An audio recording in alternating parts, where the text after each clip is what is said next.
All right, here is where things get weird.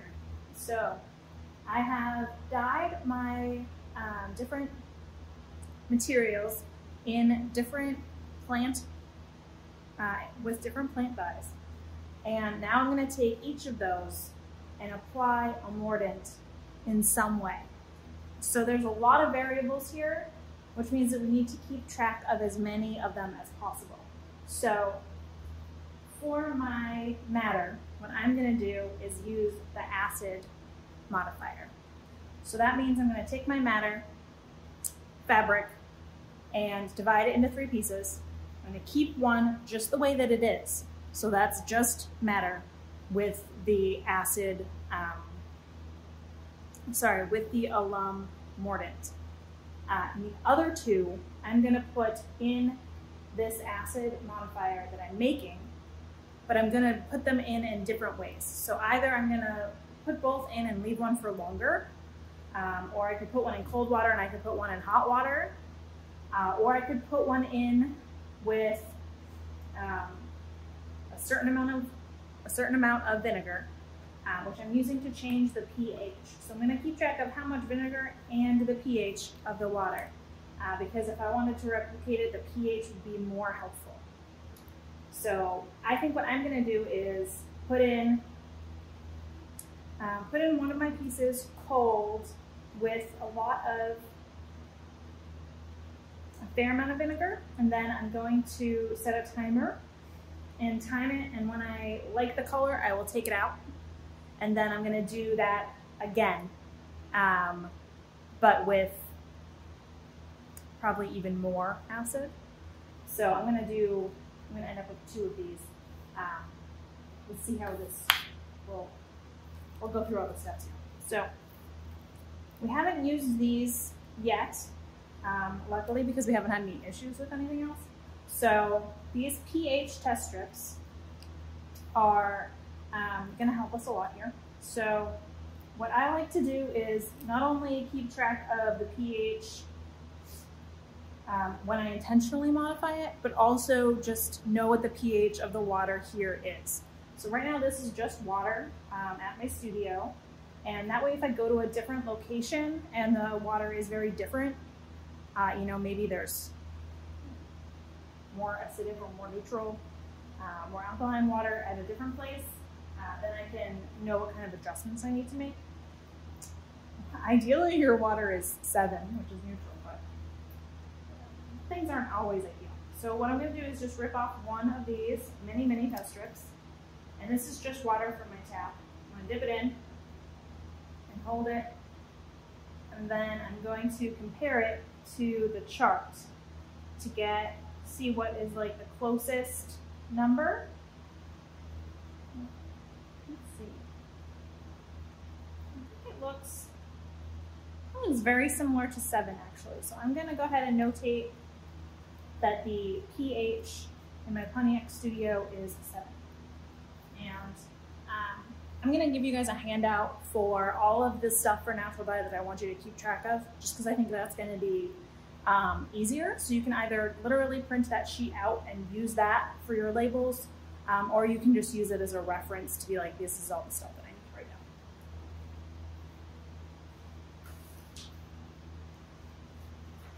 So now I'm going to go ahead and adjust the pH of this liquid. So I'm going to do a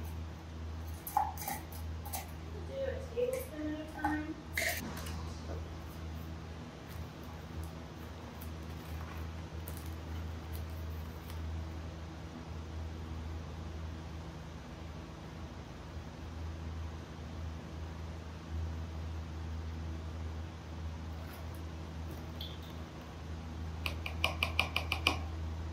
Just a half a tablespoon I'm going to do.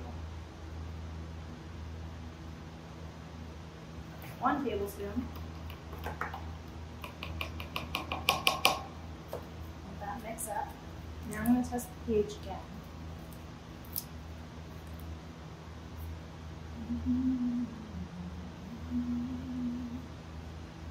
And let's see. I think that matches the 5. Better than the 4. I'm going to say that that's a 5. So I'm gonna write this down just on this cup. I have some paper over there too that I'm writing these down. So I'm gonna do 1 tablespoon, and that equals a pH of 5. Okay. So now that bath is ready. And I'm gonna go get some of my, I might need to add a little more water actually.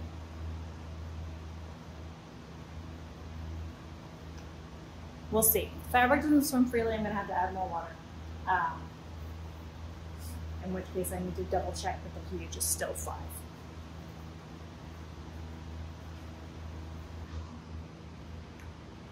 So I have my matter fabric here, and all of my info is set up.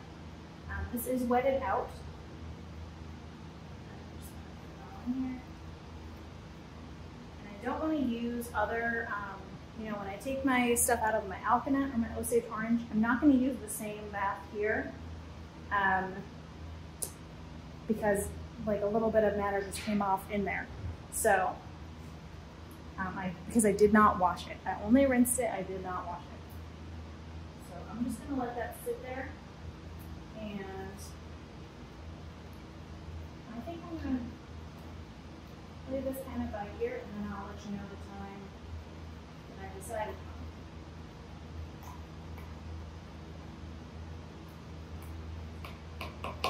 on. So let's see. This is only half the fabric that you were assigned, so you're going to need a bigger bucket probably for this step.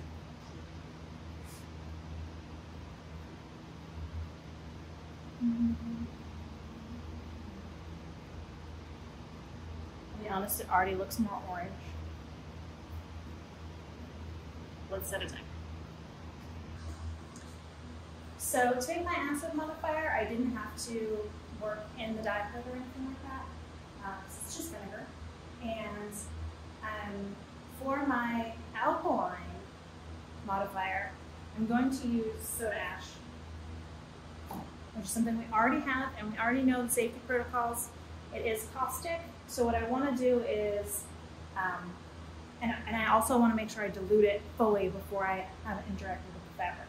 So I'm going to put a teaspoon of this into my container, and I'm going to add a little bit of boiling water, paste it up, and then I can add the rest of my water after that, and then I'll measure the pH again. And if I wanted to, I could add more. Soda ash and dissolve it if I wanted to raise the pH more. So that one I think is pretty self-explanatory. I'm going to do that one off camera. And this one is the iron mordant. So the alkaline and the acid modifier are changing the pH, and that's what's changing how the fabric is, you know, that's what's changing the hue of the fabric. So in this case, we're going to use iron, which this is labeled iron mordant, but you can use it as a mordant beforehand or pre-mordant, or you can use it in this way as a post-mordant or a modifier. So what I'm going to do here is use this, and I am going to measure the pH, but it isn't as, it might help me replicate my results, but it's more likely that the teaspoons are going to be important here. This is probably less exactly replicable than the alkaline or the acid, just because I can't keep track of it quite the same way. So what I'm going to do is open up my, I have mine in the bag that came in, and I hate those because they always end up leaking somehow. So I'm going to put that into a jar, and at the same time, I'm going to put just a teaspoon in here and do the same thing that I did with the soda ash, which is add a little bit of boiling water, mix it up, and then go ahead and dissolve it really well before I do anything. And then I'll just put both of those over here, and I'll be ready to work with them when my other two dyes are done.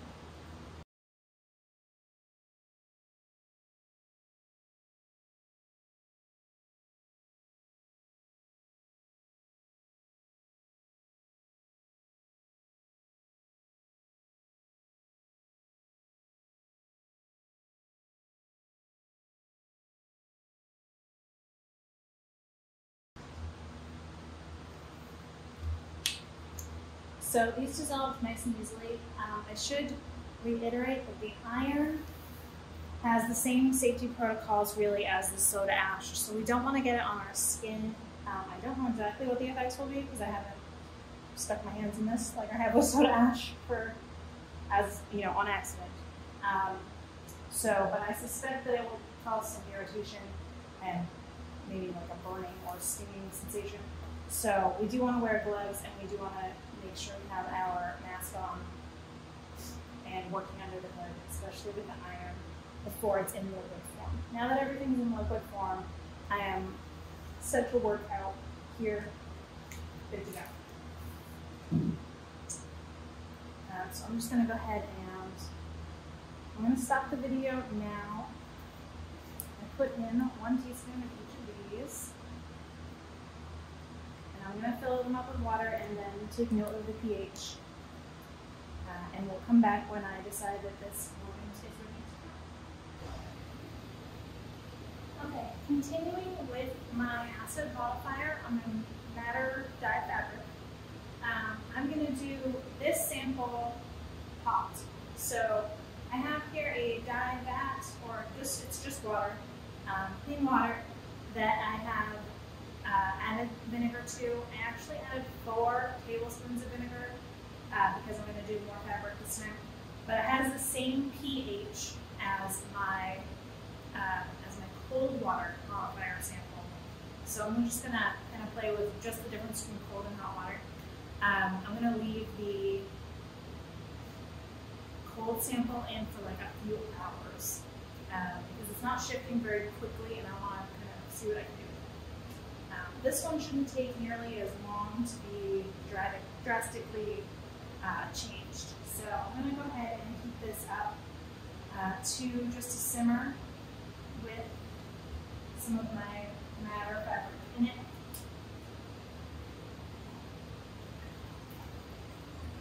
And I'm going to watch it to see, I'm going to watch it very closely and I'm going to try to get an orange and record how that goes, like how long that takes.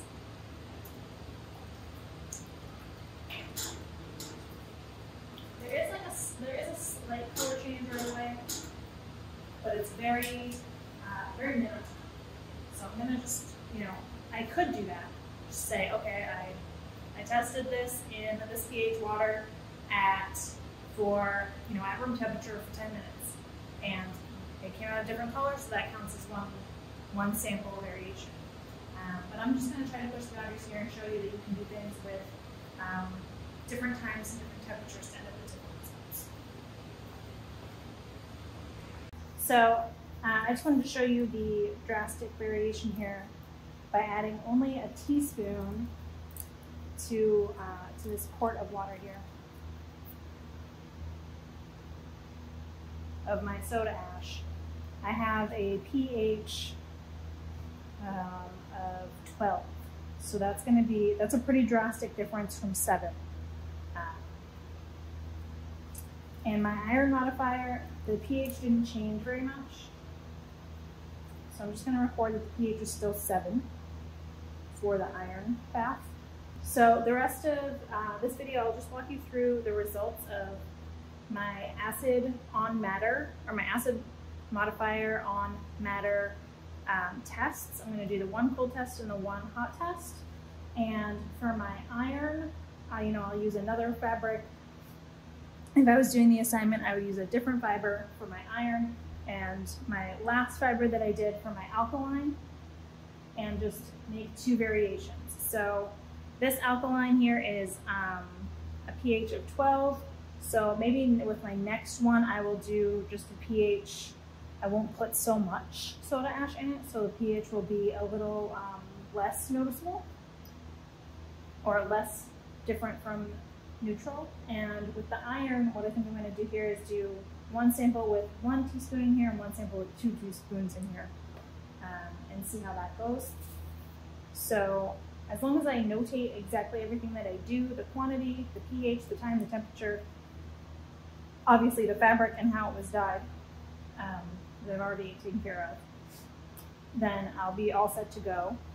And I'm just going to do those later. I do want to make a note that I'm working today with a vegetable fiber or cellulose fiber, and I'm not worried that if I leave it in the alkaline or the iron, or if I heat it up in either of those, since they're very harsh, the denim will be able to withstand that. But if I was using silk or wool, the iron might just like be so rough that it disintegrates it a little bit. So if that happens to you, I just want you to record that. That's what happened. So, but if you want to think ahead a little bit, we don't want to leave it in, if you're using your animal fibers in either the iron or the alkaline, you probably want to just go with the cold method, and you want to watch it carefully so that you can take it out sooner. You probably don't want to just take some wool and put it in the iron and then like come back 3 days later and see what happened. So I just want to put that out there as a note, and I will show you the results next. So whenever I'm finished, either, if I'm only doing the dyeing process or if I'm taking that into a modifying process, when I'm finished, I am rinsing out this fabric and then just washing it with a little bit of Synthropol. It's important that you use Synthropol because it is pH neutral. So we're just, rinsing, washing, rinsing. And also we want to use cold water. And I'm rinsing these all by hand so that I can keep track of what which sample is which. And I'm just labeling these with some sticky notes. So the stuff in the front here is the stuff that I modified and simmered, and the stuff in the very back is the stuff that I used a cold modifier on, and in the middle I used no modifier. So it's important to try to keep these, just do one thing at a time and keep track of what is what. They look even more similar, I think, when they are wet. So hopefully these look a little more different when they're dry. I have not a big difference here in color with my matter. So if these came out and I was really unhappy with them, I could try again as usual. If they come out looking exactly the same, maybe what I'll do is just redo the modifiers and use a lot more vinegar, so make it significantly more acidic. And I will maybe give that a try. Tomorrow when I come back, these look, identical. I'll probably just do it again.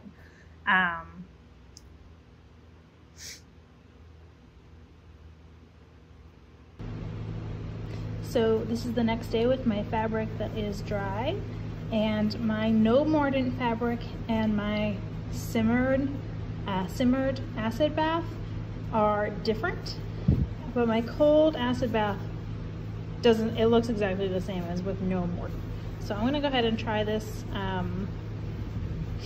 instead of just being like, and giving up.